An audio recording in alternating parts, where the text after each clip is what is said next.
Hi everyone, this is Roland, and today I want to continue with my discussion of spiritual self-defense.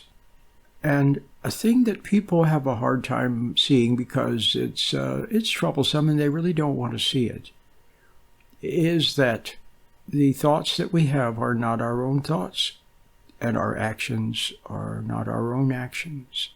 We're bothered by the notion that we could be influenced by anything. And yet you see people influenced all the time, don't you? And yet somehow it bothers us. We want to think that our ideas are our ideas, and what we do is because we want to do it, and our thoughts are our thoughts. But the truth of the matter is that Paul said it so well. He said, "We wrestle not with flesh and blood, but with principalities and powers in high places." The real enemy is evil, or the devil and his demons. And they are able to penetrate, to influence, to subtly approach, and at certain times and places, they are able to present some kind of an idea to the mind, and it's a temptation. And if you let it pass, you don't engage it, you don't get involved with it, then you're safe. But if you were to think that all the ideas that you have are your very own ideas, then look at what happens. First of all, you're likely to follow them because you think they're your ideas.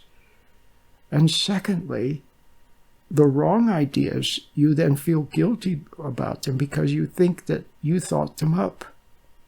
But the truth of the matter is that when you have some sort of an untoward idea in your mind, and you feel a bit embarrassed about it, or sheepish about it, or guilty about it, well, doesn't that prove that the real you is observing something that is not really its own? So it's not your idea. It's its idea. And the truth of the matter is also that a lot of your hates and a lot of your angers and a lot of your negative thoughts, maybe all of them, are not yours. They're its, this demon, this evil entity that tries to hide itself. It doesn't want you to know that it's there. It hides itself, and we're disturbed by that notion.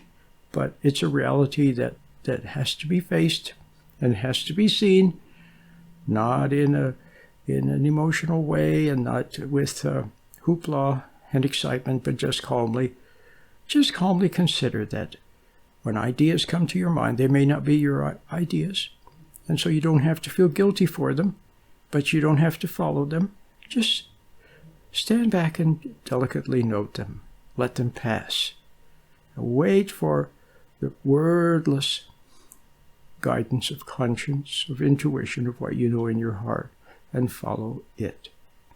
So let's continue now with the discussion of how this evil can affect us and influence us, and then, more importantly, toward the end of today's discussion, what to do about it. Hello, everybody. Welcome. I've been talking about spiritual warfare. I want to continue with that topic. Paul says it so beautifully. He said, "We wrestle not with flesh and blood, but with principalities and powers in high places." So it's a very troublesome thought for people, and they don't really want to think about it or even imagine that it could be true. The idea that what we think is not our own thinking. And the best example that I can give is one I gave yesterday, just to get you started along these lines. I want you to see that there is such a thing as evil. There is such a thing as demons.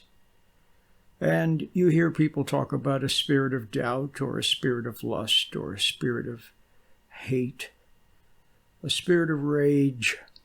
You hear people use terms like that. Well, they may not know exactly what they're talking about, but the truth of the matter is that there are such things. There is a demon of doubt. And each demon has a particular function, usually one thing that it does. And when we reach, let's see if I can give you an example. I used it yesterday, but I'll use it again. Maybe it'll come out a little different this time. I want to keep coming back to the same idea so that you can perhaps see that the things that you've done are mostly inspired. Inspired is not the word I want to use, but motivated by it. And it gets inside through a long, slow process of forming itself within. And it particularly likes emotions, especially like anger. It really likes anger, and it likes rage, because once it's inside, it feeds on the anger. It is nourished by anger. The ectoplasmic energy that comes forth when one is angry, for example, it survives on that. It lives on that. It feeds on that. And so that's what's going on. So here's the example. I'm sure you've probably had some kind of a moment sometime in your life when you were filled with anger about something. Somebody really, really, really made you angry. And it's not good to be angry, but you were young and you became really angry. And anger can become so much anger that it becomes hate. And so you were filled with hate and anger. And then into that, then suddenly there were thoughts in the mind. Thoughts of mean things that you could do or cruel things that you could say. Cleverly cruel things. And I just want you to see that those were not your thoughts. Those were it thinking through you. That's right, it thinking through you. And so, in the throes of some strong emotion, it can come with awful thoughts. And it can also come with super negative thoughts. What do you think? Where do you think negative thoughts come from? When you're sitting there really, really, really, really, really angry at somebody and feeling sorry for yourself, and then it comes with some negative thoughts, destructive, self-destructive thoughts. It's it. It's taking advantage of your unprotected state. See, when you are not, let's put it this way, when you are calm, you're not upset, you're not angry, you're not resenting anybody, you're just calm, then you are potentially very close to the inner light. And then you can detect the inner light by way of delicate, how can I say this?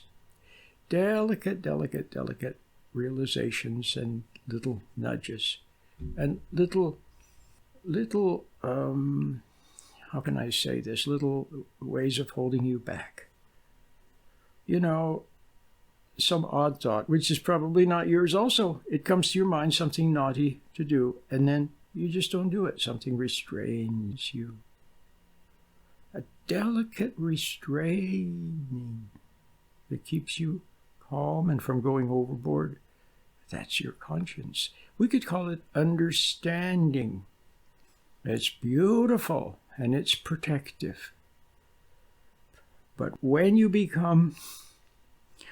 something tempts you to hate or to resent, or something tempts you to take advantage, or something tempts you to, what's the word I want to use? Something tempts you to look more to the outside for guidance than to the inside. When something tempts you to do something foolish, and you know that it's foolish, but you do it anyway. When something tempts you, then a little separation, you have moved. You have moved from the space where you were close to understanding to a different space. And then in this different space, you become somewhat unprotected or very unprotected. And then when you're unprotected, then here it comes, or here somebody comes, or here something comes with something shocking, and now you become upset. So A, you're unprotected, and B, emotions rise. But let me see if I can explain this to you. The atmosphere, the pressure of the atmosphere holds down the sea. And you get some waves on the sea, but basically it's held down. If the atmosphere was suddenly taken away, like a vacuum, and there was no gravity, then the water would just fly out, disperse in all directions. Well, you could think of your mind as a sea, and somehow the realm of understanding, the realm of conscience, God's inner light, it somehow has a restraining effect on your mind and the sea of emotions, okay? It has a restraining effect. Let's talk about it in terms of emotions. It holds down the emotion. So maybe a little emotion rises, but not too much. And maybe not at all. See? But when you are separated, when you move away from understanding, when you move towards something that's tempting you or seducing you or misleading you, you move away from understanding, and then that mitigating, that restraining factor is gone, and then the emotions can rise to the point that they overwhelm you. The emotions rise and overwhelm the mind, overwhelm the soul, and then into this state of being unprotected and into this state of arisen emotions, then it enters. And it then whispers things to your mind. Sounds like a voice in your mind. You think it's your very own thinking. You think it's your very own voice. You might even think it's your conscience. And it whispers creatively cruel things. See? Or it whispers wrong actions that may not seem cruel, but they're definitely wrong. In other words, a person can become so angry that they storm off, and then, like one lady, she became so angry at God when her mother died of cancer that she went off and became a doctor. So she spent years and years and years trying to be a doctor, and then she became a doctor. But it was all based on anger of God. Now, what was it that came into her mind that tempted her to go off and ambitiously become a doctor? Not that there's anything wrong with being a doctor, but it has to be for the right reason. In her case, it was anger and it was hatred toward God. But it was the anger and the hatred toward God that introduced it, that allowed it to influence her mind. Do you understand? I want you to see that one man said so well. He said that evil is always crouched on your doorstep, waiting for the slightest opening. So it's always there. And all you have to do is get angry, become resentful, and there it is. Or it throws things out to see if anything will work. So it'll throw out some idea of doing something ambitiously, see, it could be as simple as buying something that you don't need. It could be that simple. Or it could be something like somebody comes with some kind of a scheme and it's too good to be true. And what do they say when something is too good seems like it's too good to be true? It probably is too good to be true. And they come with this scheme of how you can make money really fast. It's not a good idea. Or suddenly there's the idea, you've been worrying about bills and everything. You think, well, maybe the lottery. And then you see what I mean? So wrong ideas, foolish ideas, dumb ideas, anything instead of waiting upon God. Or it can tempt you to move too quickly, impulsively, impatiently, angrily, ambitiously, instead of waiting, because timing is an important factor. So you might be doing the right thing, technically the right thing, but with the wrong timing because it tempted you to move too fast. So you must never be tempted. People tempt you. People can even tempt you to become angry at them and hate and want to hit them or something. Temptation is always around. So it doesn't mean that you're possessed. Evil is always crouched on your doorstep, waiting for the slightest opening. So I think you got the idea. And so what's the answer? Well, you have to return to understanding, to that place of understanding that you were very close to when you were a little child. We can call it conscience. We can call it understanding. We can call it God's inner light. And God's inner light you want God's inner light to have an effect upon you. You want it to restrain you, to hold you back. You want it to delicately guide you in the right direction. And for you to be close to it and not separated from it is to be so close to it that in God's inner light, when some temptation presents itself, you just don't go for it. You see something wrong with it. You see that it doesn't have your best interests at heart. You may not know what's wrong with it, but you just see, you somehow sense that it's not for you, and you just don't go that way. You let it pass. When some naughty idea, some wrong idea, some vicious idea, some cruel idea, some ambitious idea presents itself, you note it and let it pass, or note it and dismiss it. Do you see? So the meditation helps you. The meditation, the very simple meditation that I have, helps you to get started.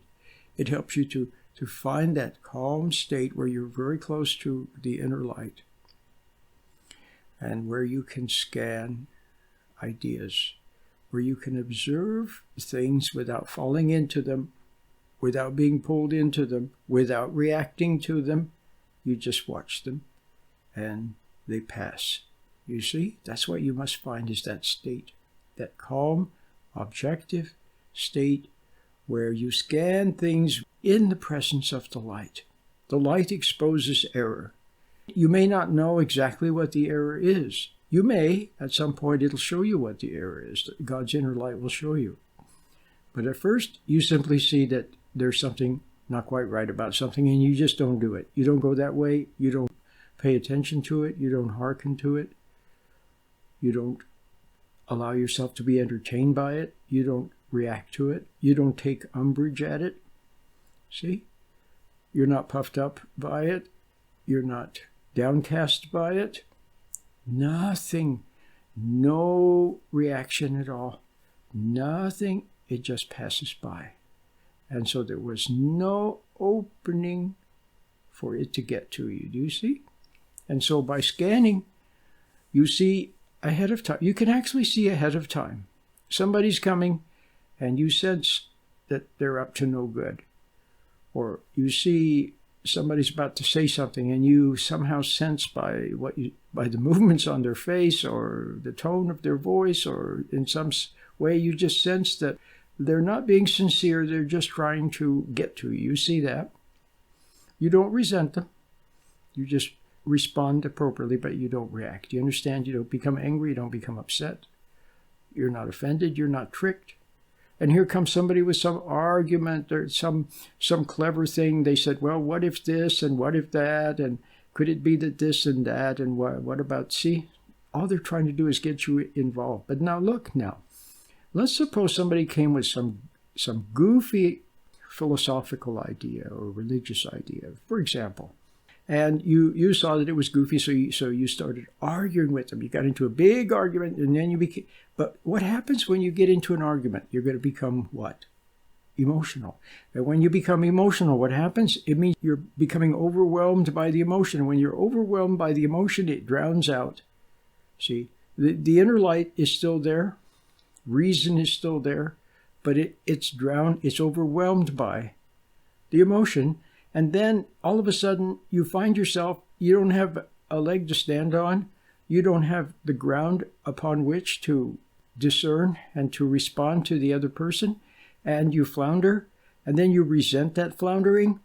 And you could be trapped into forever trying to disprove what they're saying. And the truth is, they weren't sincere in the first place. They don't even really care.